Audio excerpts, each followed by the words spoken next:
Hi, it's Linda with Lavender Blue Floral. We're over at the studio today. Today we're going to be talking about processing flowers, and as I'm showing you kind of the first steps of what we do to care for flowers as they come into the studio, I'm also going to be talking to you about a couple other things like color trends, kind of what's happening here in Iowa, but also around other places in the country as far as bridal and home decor. We actually just got back from a trip to South Dakota this past weekend where we took some classes with an international floral designer, learned some latest and greatest trends and colors and ways to do prom flowers. We learned about what's going on in home decor, had a great time, got some wonderful product we want to show you in a later video. But today we're just going to kind of go quickly through what our process of taking care of flowers is when we first get them. And I want to give a big shout out thank you to Izzy, my assistant, who, God love her, she's trying to help me out and I really appreciate it. I have a little dog bum down here with my dog Chico the wonder dog we call him. So we're going to start. First thing I wanted to show you is carnations. I love carnations. I've always been a lover of carnations. They get a bad rap, I think, because at one time they were seen a lot in funeral work, and so people kind of associated them with sadness or funeral, kind of like they do with gladiolas. But today carnations are coming in all kinds of amazing colors,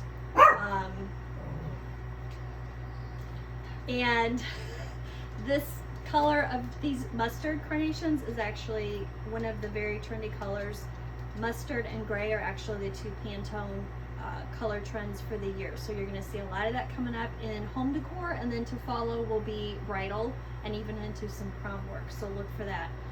But carnations, like most flowers when they come in for us, tongue-tied today, we of course get them out of their boxes. Usually I leave them in their wrapping as the first step, but we took them out today just to kind of skip that and show you the next step.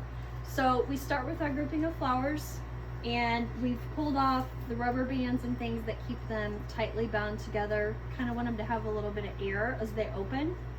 So we're just going to start by stripping off any greenery that would be under your line of water. You always want to do this, even if you have a vase of flowers at home.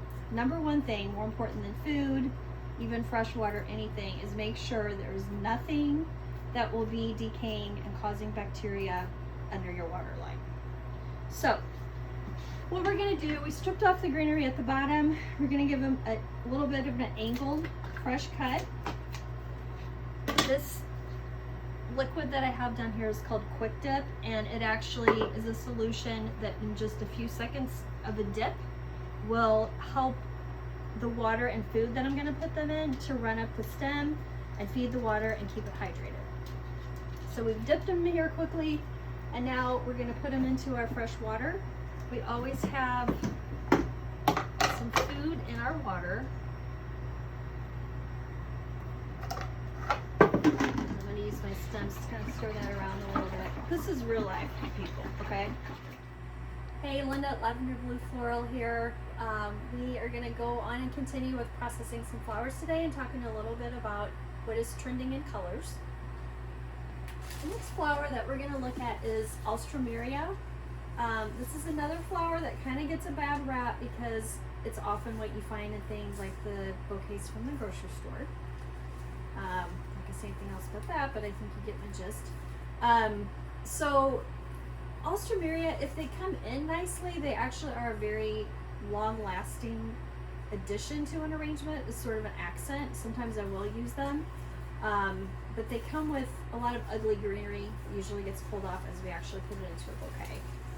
But as I said with the carnations, we're just going to make sure we've stripped off any greenery that's going to be under the water line. Give it a fresh angled cut. We're going to dip in our magic hydrating solution and go on over into our bucket that has food in it. And these flowers or anything we're processing right now, the first step is they will stay in this cold water.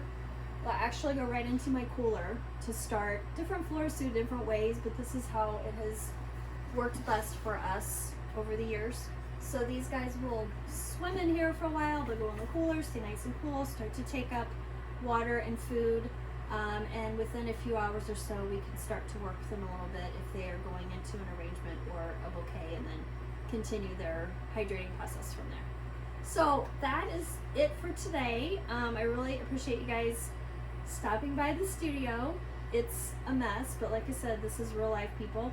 If there's anything you want us to answer or to talk about, or if you're interested in doing any classes, we are starting to prepare some class ideas that will probably start sometime in April.